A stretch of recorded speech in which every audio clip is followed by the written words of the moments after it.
Incompetent, lazy, a complete waste of space. How did someone like you even get hired here? He fired her right there in the middle of the office floor, his voice booming across the cubicles as dozens of employees froze at their desks. His finger pointed at the door like she was garbage to be removed, his face twisted with disgust as he watched her stand there in her cleaning uniform, mop in hand, humiliated in front of managers, colleagues, and executives. What he didn't know, what no one in that room realized, was that she wasn't as powerless as she appeared. Beneath her humble uniform and quiet dignity lay a secret identity, a hidden truth that could shatter the career he'd built on cruelty and arrogance. And in that moment, as she walked toward the exit with her head held high, the first crack in his empire appeared. The cleaner he thought he could discard without consequence was preparing a reckoning he would never see coming. This is the story of hidden identity, corporate justice, and the inevitable fall of those who mistake power for permission to destroy others. And today, it is being told by me. Hello, family. Welcome back. Before we begin, I have a small but heartfelt request. Please subscribe. Your support is what keeps these stories alive. Every time you click that button, you're helping us share voices that would otherwise be silenced and stories that deserve to be heard. And in the comments, tell us where you're watching from. Because together, we are not just telling stories. We are standing up for dignity, justice, and the truth that real character is revealed in how we treat those we believe have no power over us. Grisham Industries stood like a monument to ambition in the heart of the city, its twin glass towers reflecting the morning sun in brilliant sheets of gold. Inside, the 42nd floor buzzed with the controlled chaos of corporate excellence. Executives in tailored suits moved through sleek corridors lined with awards and accolades. The air smelled of expensive coffee and leather briefcases. Everything gleamed, polished, perfect. This was where power lived, where careers were made or destroyed with a single email, a whispered word, a well-timed smile. Raymond Davidson ruled the sales and operations department like a king surveying his kingdom. At 38, he had mastered the art of corporate survival. His smile could light up a boardroom when the CEO walked in. His laughter echoed, perfectly timed during executive meetings. He knew exactly when to nod, when to speak, when to make others feel brilliant. But the moment the door closed and only his team remained, that smile turned sharp. His voice grew cold. Raymond Davidson had two faces, and he wore them with precision. Nancy moved through the office like a shadow, her cleaning cart rolling quietly across the polished floors. She wore the standard uniform, blue shirt, gray pants, yellow gloves tucked into her belt. Her hair was pulled back neatly, her face calm, unreadable. She emptied trash bins, wiped down desks, refilled paper towels in the restrooms. No one looked at her. No one asked her name. To the executives and managers hurrying past, she was furniture, invisible, part of the building itself. And that was exactly how she needed it to be. Raymond stood near the conference room, surrounded by his team. Edwin Ray, his rival from the marketing department, leaned against the wall nearby, watching with calculating eyes. Edwin was smoother, quieter, but just as ruthless. He played a different game, but the goal was the same: climb higher, crush anyone in the way. Miranda Lewis from HR passed by, her clipboard pressed against her chest, her expression neutral. She had learned long ago not to see what she didn't want to report. And then there was Linda Weiss, Raymond's assistant, sitting at her desk just outside his office. Her fingers hovered over her keyboard, her eyes flickering between her screen and her boss. She saw everything. She said nothing. Raymond's voice boomed across the floor. "Stevens, is this the report I asked for?" A young analyst hurried forward, papers trembling in his hands. Raymond snatched them, barely glanced at the cover page, then tossed them back. Pathetic. Do it again. And this time, try using your brain instead of wasting my time. Laughter rippled through the group, nervous and forced. Stevens's face flushed red, but he nodded, retreating quickly. Nancy wiped down a desk nearby, her movements steady, her face unchanged. She had seen this before, many times. Raymond turned, coffee cup in hand, and his eyes landed on her. A slow smile spread across his face. He tilted the cup deliberately, and the dark liquid splashed across the pristine white floor, spreading in a wide, ugly stain. "Oops," he said, his voice dripping with mockery. "Looks like we have a mess.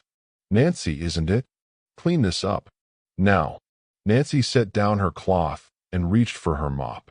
But as she bent down, Raymond stepped closer, his voice dropping to a sneer only those nearby could hear. "Actually, you know what? Why should I wait? You're slow.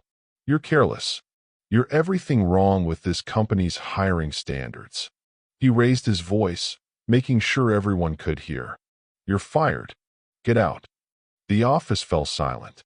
Nancy straightened slowly, mop in hand, her eyes meeting his for just a moment.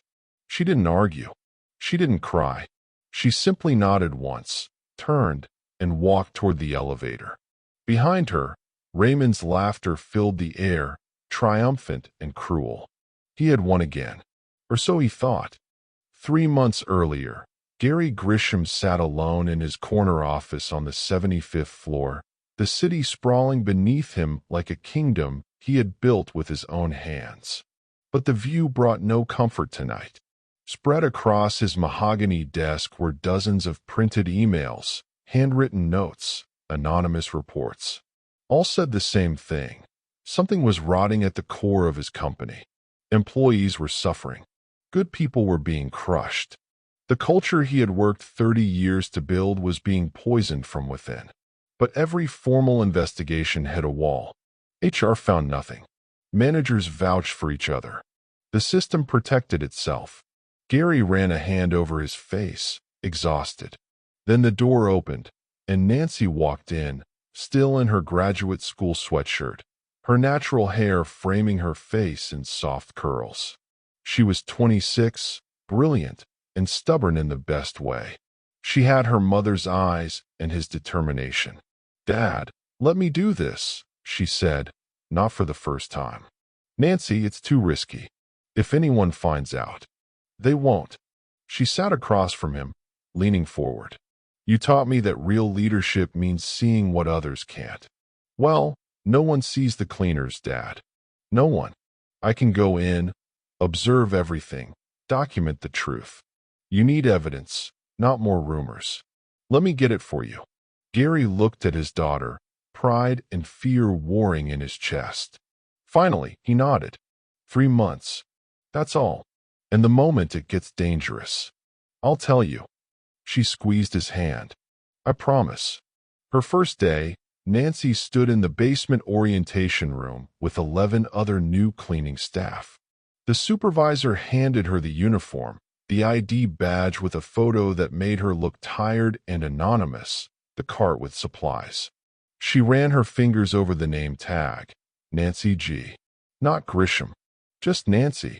She made a silent promise to every employee suffering in silence. "I will find the truth. I will make this right."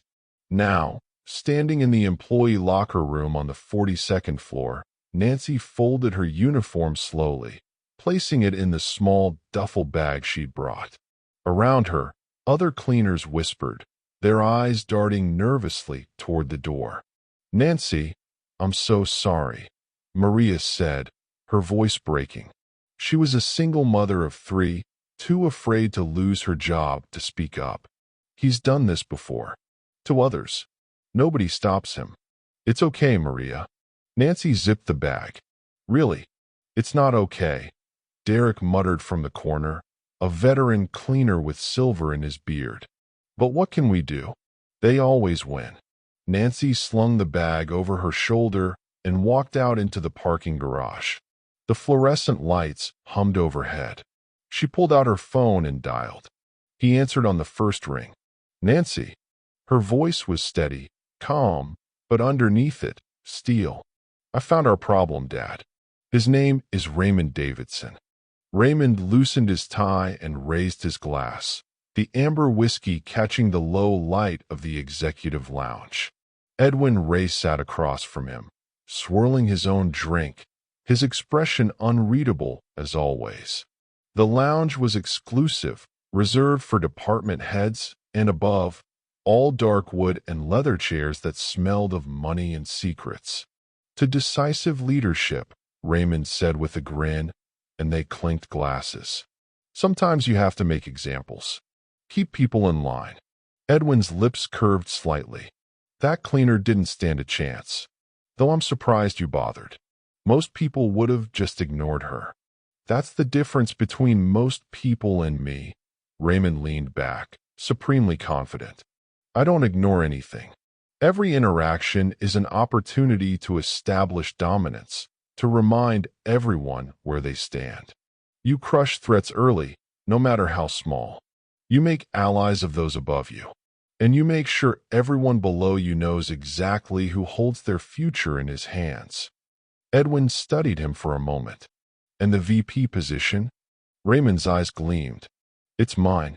Grisham's announcing the restructure next week, and I've positioned myself perfectly.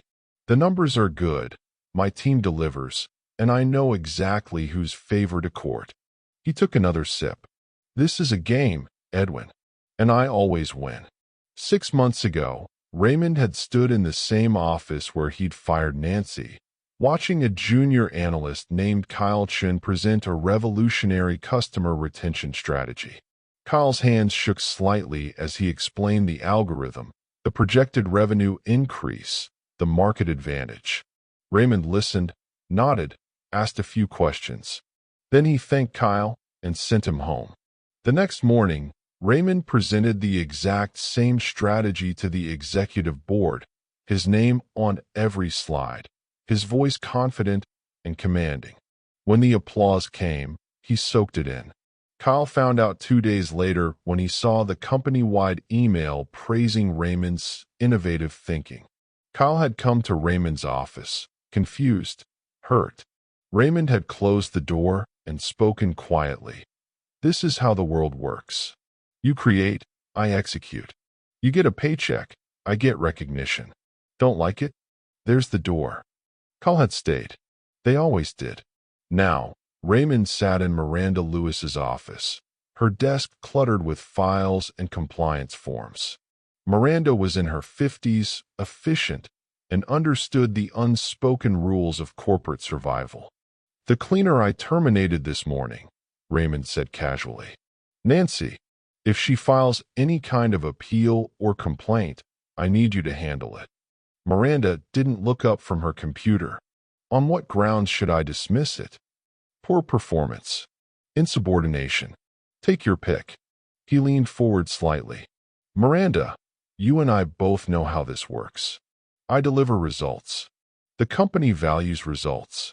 A disgruntled former employee with zero credibility versus a department head with a proven track record.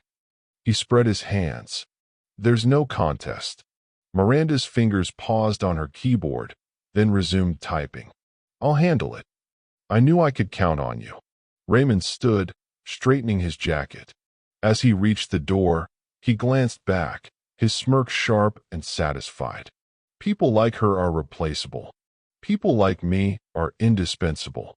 Nancy's journey through Grisham Industries had begun on the 30th floor, in the accounting department, where the overhead lights buzzed softly and spreadsheets covered every desk. She had watched a supervisor named Collins dock hours from Maria's timesheet, shaving 15 minutes here, 30 minutes there. When Maria noticed and quietly questioned it, Collins had smiled thinly and said, "You must be mistaken. The system doesn't lie. Do you want to call the system a liar?" Maria had 2 sons and a daughter at home. She needed this job. She had walked away, her shoulders tight with helpless frustration. Nancy had noted the date, the time, the amount stolen. She kept a small journal hidden in her cart, tucked beneath the industrial cleaning solution bottles where no one would look. On the 45th floor, she'd watched a manager corner a young intern named Jasmine near the supply closet, his hand lingering too long on her shoulder, his voice dropping to whispers that made Jasmine's face go pale. When Jasmine tried to report it to HR, Miranda Lewis had listened with a practiced expression of concern, then filed the complaint in a drawer that Nancy knew would never be opened again.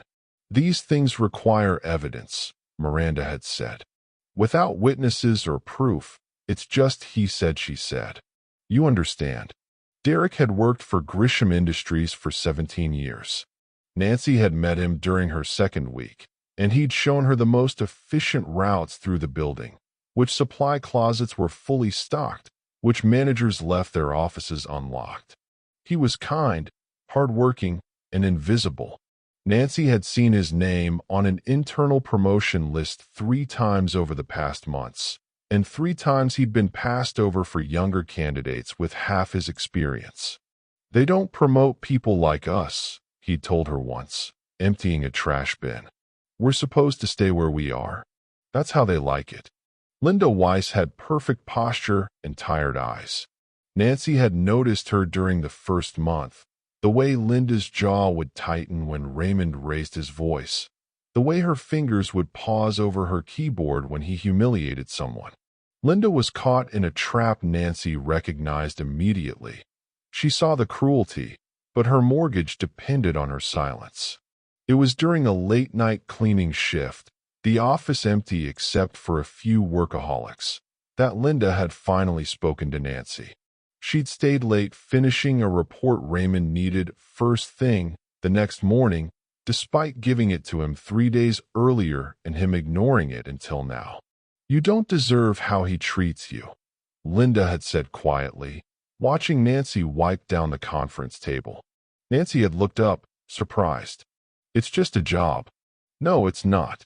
Linda's voice carried an edge of anger, though not directed at Nancy. "Nothing is just a job when people treat you like you're less than human." They had talked in whispers after that, carefully, during the quiet hours when the building belonged to the overlooked. Linda never said much, but Nancy understood. Linda was documenting too, in her own way, storing every cruelty in her memory, waiting for a moment she didn't yet know would come. 2 weeks before the firing, Raymond had screamed at Nancy in front of the entire floor because a trash bag had torn and leaked slightly near his door. He'd called her incompetent, stupid, worthless. Nancy had cleaned the mess with steady hands, but afterwards she'd locked herself in the women's bathroom on the 41st floor, a place she knew would be empty. The door had opened softly. Linda stood there, her face stricken with guilt and sympathy. Nancy had wiped her eyes quickly, straightening. "I'm fine." "You're not fine. None of this is fine." Nancy had met her gaze, and for the first time, allowed someone to see the truth beneath the uniform. "I know, but I'm documenting everything." Linda sat at her desk long after everyone else had gone home, staring at the performance review document glowing on her screen. Raymond's voice echoed in her head from earlier that afternoon. "Adjust Thompson's numbers down. He's been asking too many questions in meetings, challenging my decisions. I need a paper trail showing underperformance before I move him out." Thompson was a good employee. His actual numbers were solid, sometimes exceptional. But Raymond wanted him gone, and Raymond expected Linda to provide the justification. Her cursor hovered over the spreadsheet. One click, a few changed figures, and she'd be complicit. Again, Linda's hands trembled. She had a mortgage payment due in 12 days. Her mother's nursing home bills arrived like clockwork. She was 42 years old, and starting over terrified her more than she wanted to admit. She closed the document without saving changes. Not tonight. Maybe not ever. The next evening, Linda stood outside the small apartment building where Nancy lived, the address pulled from the company's old employee records. She'd rehearsed what she would say a dozen times during the drive over, but now that she was here, the words felt hollow and insufficient. Nancy opened the door, still in casual clothes, her expression shifting from surprise to understanding. "Linda, come in." They sat in Nancy's modest living room, and Linda couldn't hold it together anymore. "I should have said something. When he fired you, when he humiliated you in front of everyone, I just sat there. I've been sitting there for 3 years, watching him destroy people, and her voice cracked. "I'm a coward." Nancy reached across the space between them, her hand gentle on Linda's arm. "You're not a coward. You're trapped. There's a difference." "Is there?" Linda's eyes filled with tears. "I know what he is. I know what he does. And I help him do it because I'm too afraid to lose my job." Nancy was quiet for a moment, her gaze steady and kind. "Linda, I can't tell you what to do. Only you know what you can live with. But I will tell you this. I'll be okay. Whatever happens next, I'm going to be fine. You don't need to carry guilt for me." Linda nodded, wiping her eyes, but the weight didn't lift. If anything, Nancy's grace made it heavier. Thomas Reed had been with Grisham Industries for 9 years. He was decent, principled, the kind of manager who remembered his team members' birthdays and actually listened during one-on-ones, which made him a threat. Raymond had discovered that Thomas was preparing a presentation on ethical leadership practices for the quarterly management summit. The topic itself was a subtle indictment of everything Raymond represented. So Raymond made a call to IT, claiming Thomas's laptop needed urgent security updates. While Thomas was in meetings, Raymond accessed the presentation file and corrupted it beyond recovery. The day of the summit, Thomas stood before the executive panel with nothing to show, his backup files mysteriously missing from the shared drive. His apologies sounded like excuses. His reputation crumbled in real time. Afterwards, Thomas had gone straight to Miranda Lewis, his voice shaking with controlled anger. "Davidson sabotaged my presentation. I know he did." Miranda had listened with that same practiced sympathy, then closed her notebook. "That's a serious accusation, Thomas. Do you have proof?" "The timing, the access logs. Circumstantial. And frankly, between you and me, this sounds like you're looking for someone to blame for your own technical difficulties." She'd stood, smoothing her skirt. "My advice: take responsibility, learn from this, and move forward." Thomas had left her office knowing he'd just been marked. Within a month, he'd be managed out.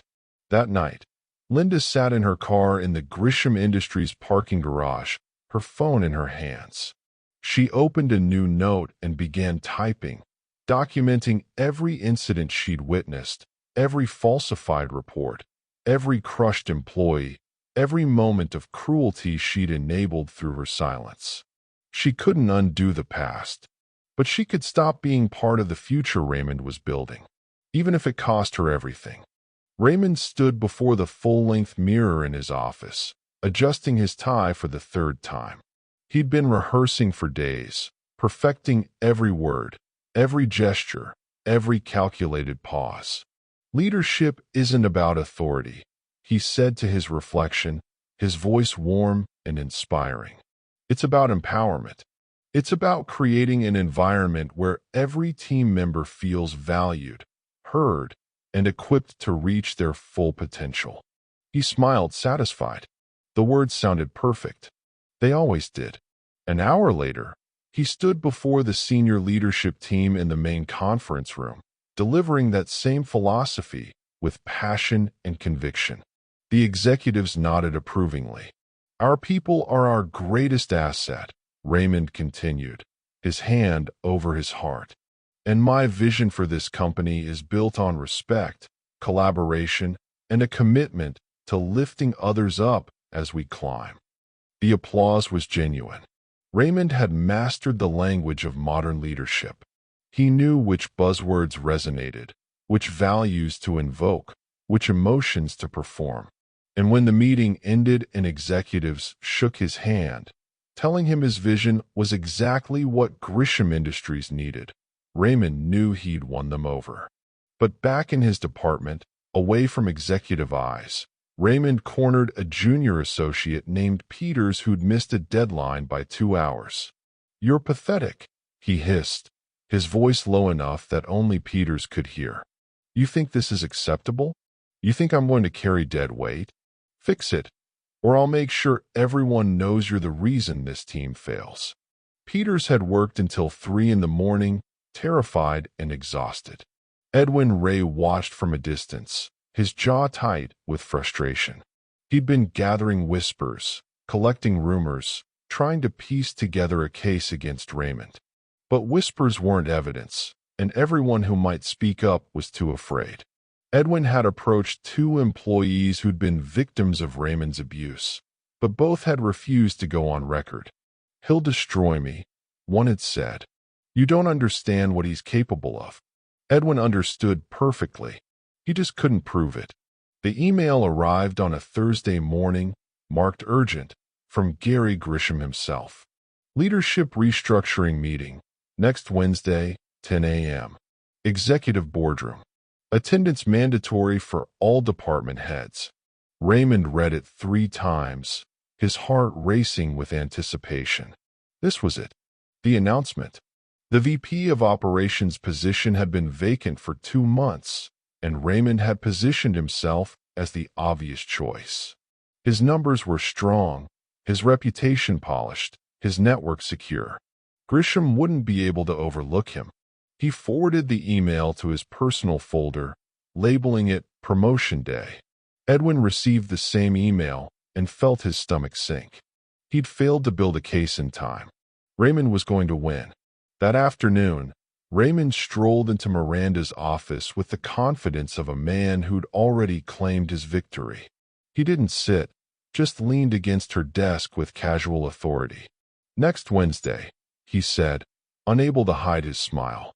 "Clear my schedule for the afternoon. I'll need time to move into a corner office." Miranda looked up from her computer, her expression neutral. "The meeting hasn't happened yet." Raymond's grin widened. "It's a formality. We both know how this ends." He walked out whistling, already imagining the view from the 72nd floor, already planning which executives he'd cultivate next, already thinking about how much higher he could climb. The empire he'd built on cruelty and manipulation felt unshakable. He'd played the game perfectly, and in 6 days, everyone would know it. Nancy's real home was nothing like the modest apartment Linda had visited. Floor-to-ceiling windows overlooked the city from the 68th floor of a luxury high-rise. But tonight, the view went ignored. The dining table had been transformed into a command center, covered with laptops, printed reports, USB drives, and 3 months of carefully documented evidence. Gary Grisham sat across from his daughter, reading glasses perched on his nose, his face growing darker with each page he turned. Surveillance footage played on one laptop screen, showing Raymond berating employees, throwing files, pointing fingers. Another screen displayed spreadsheets tracking the wage theft Nancy had documented, hours shaved, overtime denied, breaks unpaid. A third showed the pattern of falsified performance reviews, all bearing Raymond's approval. "This goes deeper than I thought," Gary said quietly, his voice heavy with something between anger and grief. "He's not just cruel, Nancy. He's systematically corrupt." Nancy nodded, pulling up another file. "He steals credit, sabotages rivals, pressures his assistant to falsify records. And Miranda Lewis buries every complaint that comes through. She's been enabling this for years." Gary removed his glasses, rubbing his eyes. He'd built Grisham Industries from nothing, working 80-hour weeks in the early years, sleeping in his office, sacrificing time with his late wife and young daughter because he believed he was creating something good, something that mattered. And now he was discovering that parts of his company had rotted from within while he sat 75 floors above, too distant to see the truth. I failed them, he said. Every employee who suffered under his management, I failed them. No, Dad. Nancy's voice was firm. The system failed them. That's why we're fixing it. The anonymous tip line had been Gary's idea, implemented quietly 3 weeks ago. Only he and his most trusted legal advisor knew it fed directly to a secure server he monitored personally. When the submission came through at 11:47 p.m. on a Tuesday night, Gary had been reviewing quarterly reports. He'd opened the file and found himself reading for 2 hours straight. Linda Weiss had documented everything. Dates, times, specific incidents, names of victims and witnesses. She'd included emails Raymond had sent her with instructions to falsify data. She'd recorded details of conversations where Raymond had openly discussed strategies for destroying employees he considered threats. The document was 47 pages long, methodical, damning, and clearly written by someone who understood she might be ending her own career but couldn't stay silent anymore. Gary had cross-referenced Linda's documentation with Nancy's evidence. The patterns matched perfectly, corroborating every claim. Now, spread across the table, the full picture emerged. Maria's stolen wages, Jasmine's ignored harassment complaint, Derek's blocked promotions, Thomas Reed's sabotage presentation, Kyle Chin's stolen project, and dozens more. Each one a person, a life, a story of someone just trying to work with dignity and being crushed for it.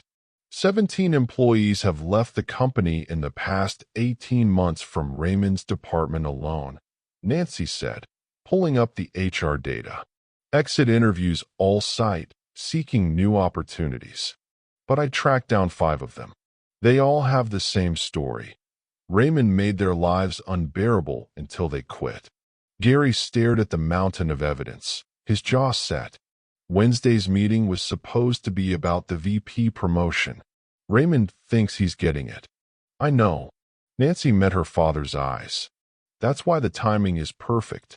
Gary was quiet for a long moment, then looked at his daughter, not as the CO viewing an employee, but as a father seeing the woman his little girl had become.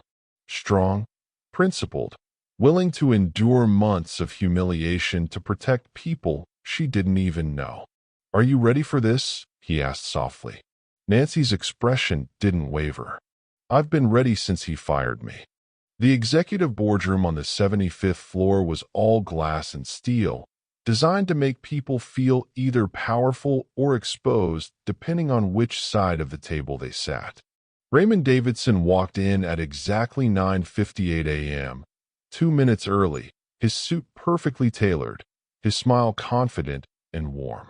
He'd barely slept from excitement, already mentally drafting the email he'd send to his team announcing his promotion.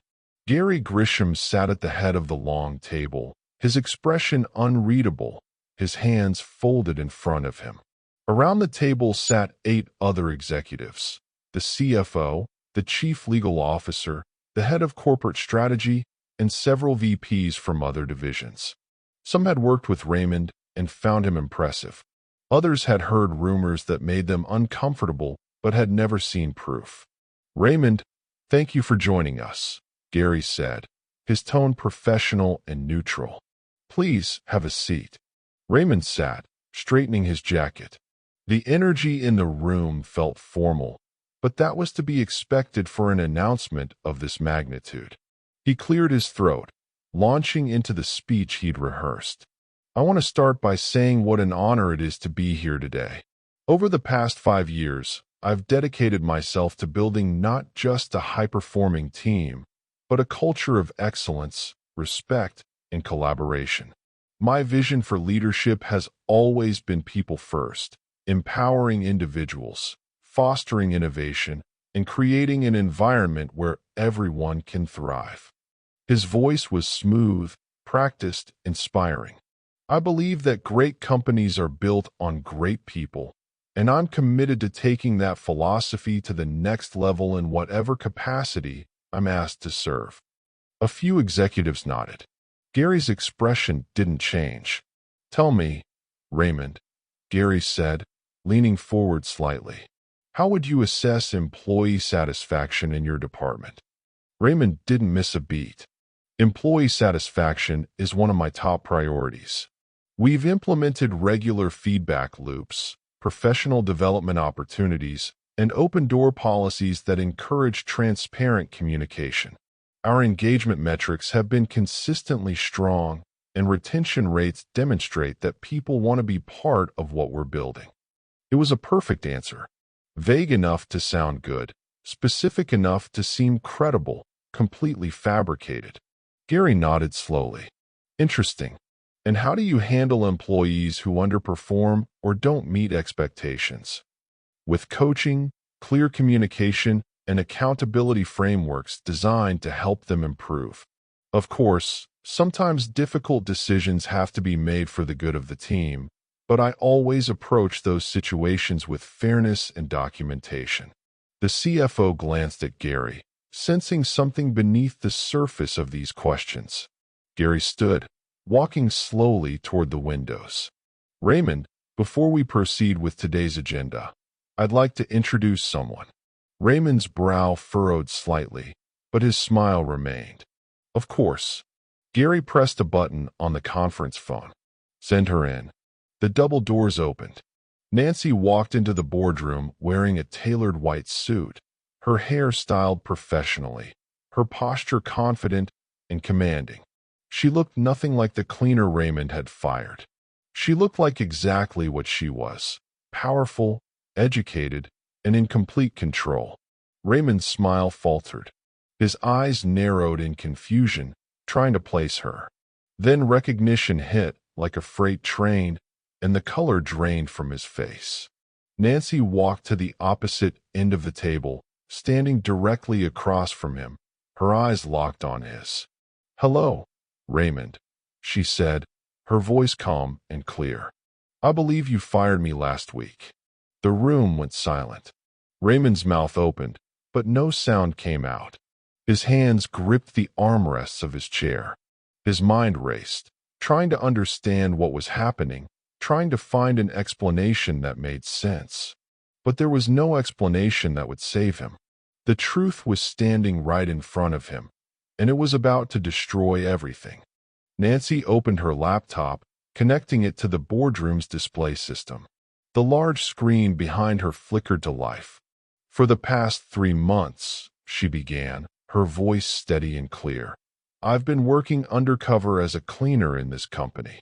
What I found was a pattern of systematic abuse, corruption, and cruelty that violates everything Grisham Industries claims to stand for." The first video began playing. Raymond's voice filled the room, screaming at an employee, calling him pathetic, worthless. The executive faces around the table grew tense. Another clip showed Raymond deliberately spilling coffee, then firing Nancy in front of dozens of witnesses. His mocking laughter echoed through the boardroom speakers. This is taken out of context," Raymond stammered, his voice cracking. "Those situations were. I was enforcing standards, maintaining discipline." Nancy clicked to the next slide. Spreadsheets showing wage theft, manipulated performance reviews with Raymond's digital signature, emails where he instructed Linda to falsify data. "These aren't out of context, Raymond. These are facts. Documented, verified, undeniable." Gary stood. "Everyone in this room, I'd like you to meet Nancy Grisham, my daughter. She volunteered for this mission because anonymous complaints were being buried, and I needed someone I could trust to find the truth." Raymond's world collapsed in that moment. His face went from pale to gray, his hands trembling. "Mr. Grisham, I didn't know. If I had known." "If you had known, you would have treated her differently?" Gary's voice cut like a blade. "That's exactly the problem, Raymond. Your character shouldn't change based on who someone is. It should be consistent regardless of their position. Please, Raymond's voice broke, desperation replacing arrogance. I can change. I can fix this. Just give me a chance. You had chances, Nancy said quietly. Every single day you chose cruelty. Every employee you humiliated was a chance. Every complaint you buried was a chance. You made your choices. Gary pressed the intercom. Security to the executive boardroom. Nancy turned to the screen, pulling up additional documentation. Miranda Lewis, HR director, systematically dismissed legitimate complaints and enabled this toxic culture. Effective immediately, you're demoted to HR associate and placed on 6-month probation. If you want to earn back trust, you'll start by learning what accountability actually means. Miranda's face flushed, but she nodded once, knowing she'd gotten off lighter than she deserved. Edwin Ray. Nancy continued, her eyes finding him in the back corner. Your methods are different, but your disdain for those you consider beneath you is identical. Consider this your only warning. Culture change starts with everyone, or it starts with no one. Edwin's jaw tightened, but he remained silent. Linda Weiss. Nancy's voice softened. Your documentation and courage made this possible. You're being promoted to senior operations manager, effective immediately, with a salary increase commensurate with your new role and compensation for the integrity you've shown. Tears spilled down Linda's cheeks. Security arrived. Raymond stood on shaking legs as they flanked him. He looked at Gary one last time, searching for mercy, but found only justice. Escort Mr. Davidson from the building, Gary said. His access is revoked effective immediately. Nancy watched from the 75th floor windows as Raymond walked across the plaza below, carrying a small box of personal belongings, his career in ruins. She felt no satisfaction, only the quiet certainty that this had to be done. By noon, word had spread through every floor. Employees gathered in the main lobby, whispering, hoping, afraid to believe things might actually change. Nancy stood on the second-floor balcony overlooking them, her father beside her. She spoke, and the lobby fell silent. Real leadership is measured not by how you treat those who can help you climb, but by how you treat those you believe can't stop you from falling. For too long, this company rewarded the wrong behaviors and ignored the right ones. Today, we begin again. She outlined the reforms, a truly anonymous reporting system, mandatory respect and ethics training for all managers, independent cultural audits, and her new role as VP of Human Resources with direct authority to investigate and act. You deserve to work with dignity, Nancy said, her eyes sweeping across the faces below.